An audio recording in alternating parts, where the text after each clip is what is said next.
அனைத்து நண்பர்களுக்கும் வணக்கம். நம்ம இந்த வீடியோல பிளட் ஃபில்லிங்ல கொரியன் டிராமாவோட கண்டினியூ தான் பார்க்க போறோம். போன வீடியோல பிஎஃப் நெட்வொர்க் ஹேக் பண்ணி பணத்தை கேட்டு பிளாக்மெயில் பண்ணது, அங்க கொலை பண்ண ட்ரை பண்ணது, இது எல்லாமே ப்ரொஃபசர் தான் தெரிய வர. அதுக்குள்ள ப்ரொஃபசர் தப்பிச்சு வெளிநாட்டுக்கு போயிருக்கு. அதுக்கப்புறம் என்னதான் நடக்குதுன்னு இந்த வீடியோல பார்ப்போம். ப்ரொஃபசர் எப்படியாவது கண்டுபிடிச்சே ஆகணும்னு ஒரு ரவுடி கும்பல தான் பார்க்க வர. அவங்க போலீஸ் நினைச்சு அங்கிருந்து தப்பிச்சு போடவும் அவங்கள ஃபாலோ பண்ணிட்டு வந்தா பயந்து ஓடி போனவனுங்க திடீர்னு ஒரு இடத்துல கையில பேட்லாம் எடுத்துட்டு கும்பலா ஹீரோ அடிக்க தான் வெயிட் பண்ணிட்டு இருக்கவோ அதுல ஒருத்தனை பிடிச்சி ஹீரோ அடிக்கிற அடியை பார்த்துட்டு அந்த கும்பலோட பாசியை பயந்து போய் உனக்கு என்னதான் வேணும்னு கேட்க அதுல ஒரு ஆளை பிடிச்சி அவன் மூலமா அவர்கிட்ட இருக்க ஒரு போஸ்டர் கொடுத்தா அதுல ப்ரொஃபசரோட போட்டோ தான் இருக்கும். அந்த போட்டோல இருக்க ஆளோட பேரு கேம் சிங். கொரியால தப்பிச்சு இல்லீகலா வியட்நாம் போயிருக்காரு. அப்படி வியட்நாம் போயிருக்காருன்னா இங்க இருந்து தப்பிக்க பொய்யான பாஸ்போர்ட் வியட்நாம்ல இருக்கிறதுக்கு ஒரு புது அடையாளமும் தேவைப்படும். அதை கேட்டுட்டு அந்த பாசம் சரி இருக்கட்டும், அதுக்கு எதுக்கு எங்களை தேடி வந்தேன்னு கேட்க ஃபேக் பாஸ்போர்ட்டா இருக்கட்டும், பொய்யான அடையாளத்தை உருவாக்குறதா இருக்கட்டும், அப்படி இல்லீகலா வேலை செய்யற பல புரோக்கர்ஸும் உங்களுக்கு தெரியும், எனக்கு நல்லாவே தெரியும். அவங்க எல்லாருமே கான்டாக்ட் பண்ணி அந்த போட்டோல இருக்க ஆளு இப்ப எங்க இருக்கான், எந்த அடையாளத்துல இருக்கான்னு கண்டுபிடிக்கணும். அப்படி கண்டுபிடிச்சா 30 மில்லியன் தரதா சொல்லிட்டு அங்க இருந்த போகவும் அந்த கும்பல இருக்க எல்லாருமே அவங்களுக்கு தெரிஞ்ச பல புரோக்கர்ஸை கான்டாக்ட் பண்ணி ப்ரொஃபசரை பத்தி டீடைல் எதுவும் கிடைக்குமா ட்ரை பண்ணிட்டு இருக்க. அப்படியே கட் பண்ண ஒரு பார்ட்டியை தான் காட்டுறாங்க. சவுத் கொரியால உள்ள அமெரிக்கன் எம்பசில தான் இந்த பார்ட்டி நடக்குது. அங்கதான் யூன் வந்திருக்கவும் அவங்களுக்கு பாடிகார்டா நம்ம ஹீரோ அங்கதான் இருக்க.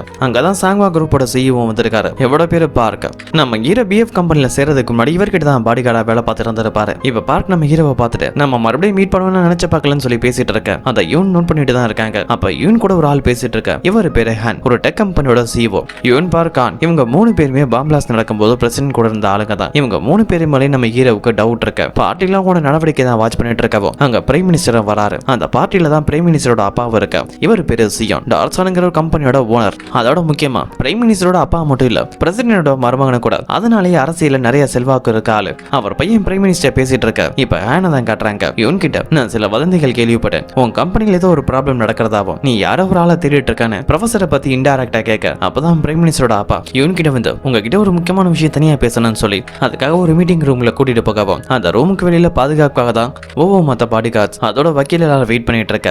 பிரைம் மினிஸ்டர் அப்பா அதான் அந்த சிஎனும் ஆல்ரெடி மீட் பண்ணிருப்பாரு. அதை பத்தி தான் இப்ப திங்க் பண்ணி பாக்குறாரு. கட் பண்ண பாஸ்ல பாம் பிளாஸ்ட் ஆனதுக்கு அப்புறம் ஹாஸ்பிட்டல் அட்மிட் ஆன பிரசிடென்ட் பார்த்து மன்னிப்பு கேட்கறதுக்காக நம்ம ஹீரோ வரவும் பிரசிடென்ட் பார்த்துட்டு பாம் பிளாஸ்ட் நடக்கும்போது என் பக்கத்துல இருந்த 2 சோல்ஜர்ஸ், ஒன்னு நீ, இன்னொரு சோல்ஜருக்கு என்னாச்சுன்னு கேட்க. அதுக்கு நம்ம ஹீரோ வருத்தத்தோட அவர் இறந்து போனதா சொல்லவும் பிரசிடென்ட்டும் அதை கேட்டு வருத்தப்படுறாரு. அப்ப நம்ம ஹீரோவும் பிரசிடென்ட்டுக்கு பக்கத்துல வந்து நீங்க அசோரனுக்கு வரப்போற விஷயமே திடீர்னு தான் எங்களுக்கு தெரியும். அப்ப நீங்க வரப்போற விஷயம் யாருக்கும் முன்கூட்டியே தெரிஞ்சிருக்கவும் தான் அவங்க பாம்பிளாஸ் மூலமா உங்களை கொலை பண்ண ட்ரை பண்ணிருக்காங்க. நீங்க வரப்போற விஷயத்தை யாருக்கு முன்கூட்டியே சொன்னீங்கன்னு கேட்கவும் அப்பதாங்க பிரைம் மினிஸ்டரோட அப்பா அதான் சியோன் அங்க வராரு.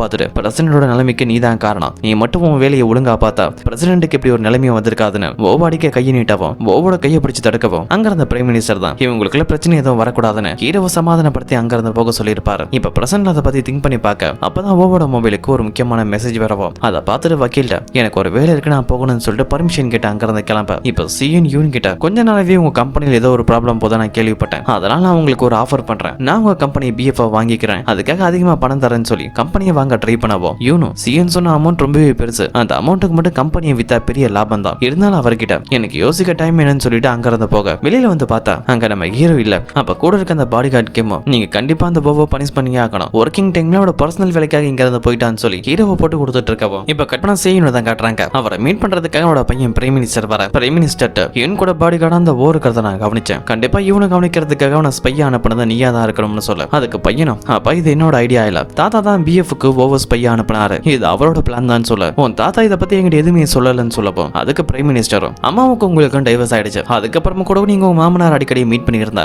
கண்டிப்பா பிரசிடென்ட் ஐடியா பத்தி உங்ககிட்ட சொல்லியிருப்பாருன்னு சொல்ல. அதுக்கு அப்பாவும் அந்த பிஎஃப்க்கு போறானே அங்க யூனை பத்தி இல்ல பிஎஃப் கம்பெனியை பத்தி எதுவும் தகவல் கிடைச்சிட்டான்னு கேட்க அதுக்காக தான் முயற்சி பண்ணிட்டு இருக்கேன், இவனோட நம்பிக்கை அவனுக்கு கிடைச்சா மட்டும்தான் நம்ம பிளான் எல்லாம் கண்டிப்பா ஒர்க் ஆகும், ஒருவேளை அவனால இந்த வேலையை முடியலனா நம்ம வேற ஆளை வச்சு வேலையை முடிப்போம்னு சொல்ல. கட் பண்ண இப்ப யூனை தான் காட்டுறாங்க. சியோன் சொன்னதை பத்தி தான் திங்க் பண்ணிட்டு இருக்காங்க. இந்த சிஎன்ட்ட நிறைய பணம் இருக்கு, டார்சன் கம்பெனியோட ஓனர் திடீர்னு எதுக்காக என் பிஎஃப் கம்பெனியை வாங்கணும்னு ட்ரை பண்றாரு, அதுக்கு என்னதான் காரணமா இருக்குன்னு சொல்லி ஒரு குழப்பத்துல இருக்கும் போது அப்பதான் கிம்மும் சும்மா இல்லாம மறுபடியும் ஹீரோவை தான் போட்டு கொடுத்துட்டு இருக்கான். மேடம் நீங்க கண்டிப்பா அந்த சும்மா விடக்கூடாது, அவன் இதே மாதிரி ஒர்க்கிங் டைம்ல எப்படி போலாம், அவனை கூப்பிட்டு கண்டிப்பா நீங்க வான் பண்ணணும், அதோட அவன் தொல்லை என்னாலையும் தாங்க முடியல, ஒவ்வொரு தடவை கம்பெனிக்குள்ள என்ட்ரி ஆகும் போதும் ஆக்சஸ்க்காக என்னையும் கூப்பிட்டு இருக்கான்னு சொல்ல. அதுக்கு யூனும் கம்பெனிக்குள்ள என்ட்ரி ஆகிறதுக்கான ஆக்சஸ் இன்னும் தரலங்கிற ஞாபகம் வருது. அங்கிருந்து டைரக்டா கம்பெனிக்கு வந்தவங்க வீடியோ கால் மூலமா சாங்கிட்ட டார்சன் கம்பெனியோட சிஓ நம்ம கம்பெனியை வாங்க ட்ரை பண்றாருங்கிற விஷயத்தை பேசிட்டு இருக்கும் போது அவங்களுக்கு ஒரு மெசேஜ் வரவும் திடீர்னு சாங்கோட காலை கட் பண்ணிடுவாங்க. ஏன்னா அவங்களுக்கு வந்து மெசேஜ்ல ப்ரொஃபசரோட போட்டோ தான் இருக்கும், அதை சென்ட் பண்ணது போதும். அப்பதான் கிட்ட இந்த கால் வரப்போம் அதை அட்டன் பண்ணி பேசினா நான் ப்ரொஃபசர் இருக்கிற இடத்த கண்டுபிடிச்சிட்டேன், ப்ரொஃபசர் வியட்நாம்ல தான் இருந்தாரு, அங்கேயும் ஒரு பொய்யான அடையாளத்தை உருவாக்கி அங்க இருந்து தாய்லாந்து பாஸ்போர்ட் மூலமா கம்போடியாவுக்கு ஃபிளைட்ல தான் போயிட்டு இருக்காருன்னு சொல்லவும் யூன் உடனே அவங்க வக்கீல கான்டாக்ட் பண்ணி ப்ரொஃபசர் தாய் பாஸ்போர்ட் மூலமா வியட்நாம்ல இருந்து இப்ப கம்போடியா போயிட்டு இருக்காரு. அவர் ஃபிளைட்ல இருந்து இறங்கின உடனே அவர் அரெஸ்ட் பண்றதுக்கான வேலையை பாருங்கன்னு சொல்லவும் இப்போ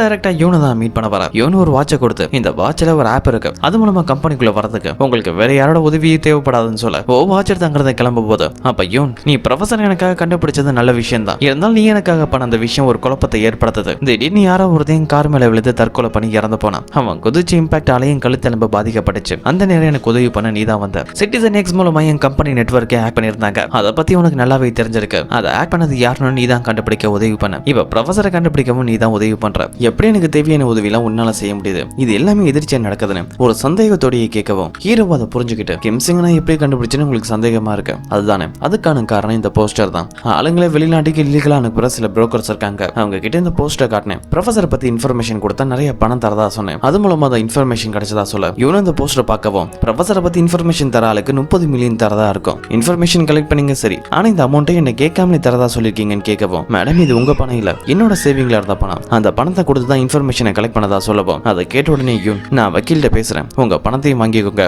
அதோட இன்ஃபர்மேஷன் கொடுத்த ஆளுக்கும் பணத்தை கொடுத்துருங்க. முக்கியமான விஷயம் உங்களால எனக்கு இன்னொரு உதவி பண்ண முடியுமா? என்ன மேம், ஒருவேளை இந்த கம்பெனில இருந்து நீங்க வேலை விட்டு போறதா இருந்தா இதுக்கப்புறம் எந்த ஒரு கம்பெனிலையும் நீங்க வேலை பார்க்க கூடாது, அதை உங்களால ஒத்துக்க முடியுமான்னு கேட்க அது என்னால முடியாதுன்னு சொல்லவும் யூனி ஏத்துக்கிட்டு அவங்க ஒரு வாட்சை ஹீரோட்ட கொடுத்துருப்பாங்களே அந்த வாட்ச் எடுத்து இப்ப ஓட கையிலேயே கட்டிவிட அப்பதான் என்னோட மொபைல் இருக்க ஏ மூலமா ஒரு இன்ஃபர்மேஷன் கிடைக்குது. ஃபிளைட்ல போயிட்டு இருக்கும் போது ப்ரொஃபசர் இறந்து போனதா இந்த தகவல் தெரிஞ்ச உடனே யூன் அதிர்ச்சி ஆகுறாங்க. அவங்க கையில அப்ப ஒரு காஃபி மக் இருக்கும், அதிர்ச்சியில அந்த மக பிரஸ் பண்ண போக அப்ப நம்ம ஹீரோ அதை தடுத்துருவாரு. எங்க அதை பிரஸ் பண்ணி அதுல இருக்க காஃபி அவங்க கையில கொட்டிடணும். அப்படியே கட் பண்ணா ஹாஸ்பிட்டல்ல இருக்க ஹேங்க தான் காட்டுறாங்க. இப்ப ஹேங் பழைய நிலைமைக்கு ரெக்கவர் ஆகவும் அங்க உள்ள டிவில நியூஸ் மூலமா ப்ரொஃபசர் இறந்து போனதாகவும் அந்த பழி யூன் மேல இருக்குன்னு தெரிய வருது. ஆல்ரெடி யூனுக்கு எதிராக ஒரு கும்பல் போராடிட்டு இருப்பாங்க. இப்ப ப்ரொஃபசர் இறந்து போக ப்ரொஃபசரோட மரணத்துக்கு யூன் தான் காரணம்னு அவங்க கம்பெனி வீடுன்னு அவங்க இருக்கிற இடத்துல போராட்டம் நடந்துட்டு இருக்கு. அந்த நேரத்துல வக்கீல் யூனை கான்டாக்ட் பண்ணி இந்த டைம் நீ கம்பெனிக்கு போக வேணும், வீட்டுக்கு போக வேணாம், வெளியில எங்கேயாவது ஸ்டே பண்ணுன்னு சொல்ல யூனும் அப்ப ஹோட்டல் எதுவும் ரூம் இருக்கான்னு செக் பண்ணுன்னு சொல்ல நான் அதையும் செக் பண்ணிட்டேன். இப்ப நியூ டைம்ங்கிறதால ஹோட்டல்ஸ்ல ஆல்ரெடி ரூம்லாம் புக்கிங்ல இருக்கு, நம்ம வெயிட் பண்ணி தான் ஆகணும்னு சொல்ல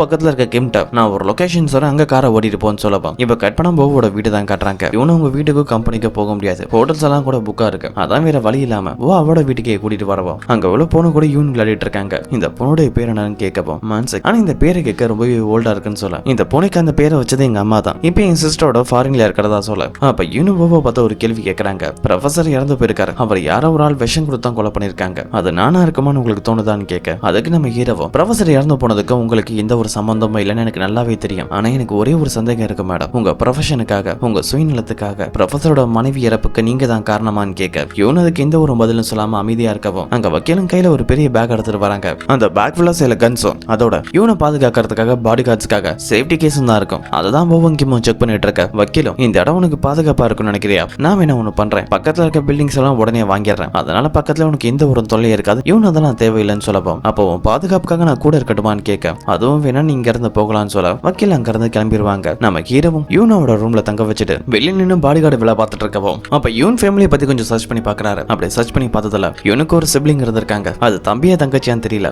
அவங்களுக்கு ஒரு நோய் வந்து பிரெயின் டிசீஸ் ஆல இறந்து போனதுக்கு அப்புறம் அவங்க குடும்பத்தோட யூன் பேசுறதில்ல, அதுக்கப்புறம் ஏகப்பட்ட ப்ராப்ளம் உங்க குடும்பத்துல ஏற்படவும் யூனுக்கு அவங்க ஃபேமிலிக்கு எந்த ஒரு சம்பந்தமுமே இல்லாம இருக்க இந்த டீடைல் எல்லாமே இன்டர்நெட்ல செக் பண்ணதுக்கு அப்புறம் அந்த பேஜை டெலிட் பண்ணிட்டு ஹிஸ்டரியும் கிளியர் பண்ணிடுவாரு. கட் பண்ணா பிரைம் மினிஸ்டர் அவங்க அப்பாவையும் தான் காட்டுறாங்க. ரெண்டு பேருமே யூனை பத்தி தான் பேசிட்டு இருக்காங்க. யூன் அவங்க கிட்ட வேலை பார்க்குற அந்த பாடி கார்டு போவோட வீட்டுல தான் தங்குறா. இதை பத்தி உடனே உன் தாத்தாவுக்கு தெரியப்படுத்து, அவர் என்னதான் பண்ண போறான்னு தெரிஞ்சுக்கணும்னு சொல்ல இப்ப பிரசிடென்ட் தான் காட்டுறாங்க.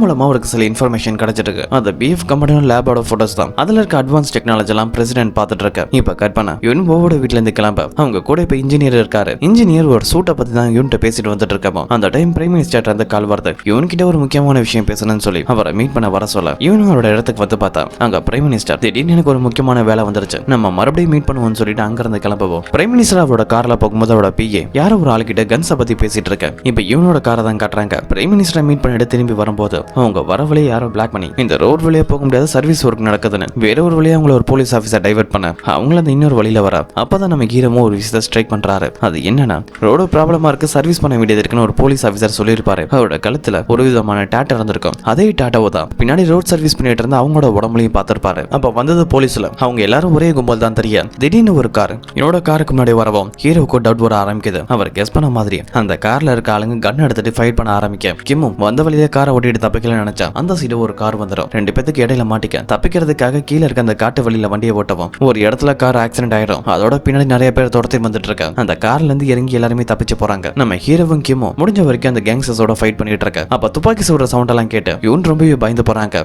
அந்த நேரத்துல ஹசாரம் நடந்த பாம் பிளாஸ்ட் அதுக்கப்புறம் அவங்க லைஃப்ல நடந்த ஏதோ ஒரு கெட்ட விஷயங்கள் மாறி மாறி ஞாபகத்துல வந்துட்டு போக ரொம்பவே பயந்து போயிருக்கவும் நம்ம ஹீரோ தான் உங்களுக்கு எதுவாகாத நான் காப்பாத்துவேன்னு சொல்ல அப்ப அவங்க இருக்கிற இடத்துல யாரோ ஒரு ஆள் பாம தூக்கி போட ஹீரோ அதை எடுத்து தூக்கி போட ட்ரை பண்ண போது அவரோட கையிலையும் ஷூட் பண்ணிடுவாங்க. அப்பயும் எப்படியோ பாம தூரமா தூக்கி போட பாமால எந்த ஒரு பிரச்சனையும் இல்ல. ஆனா அந்த டைம் ஓவோட ஜெஸ்ட்லயே ஷூட் பண்ணப்போ ஓ உயிருக்கு போராடிட்டு இருக்க. இதோட இந்த எபிசோட் கம்ப்ளீட் ஆகுது. இதுக்கப்புறம் என்ன நடக்குதுன்னு அடுத்த வர வீடியோல பார்ப்போம்.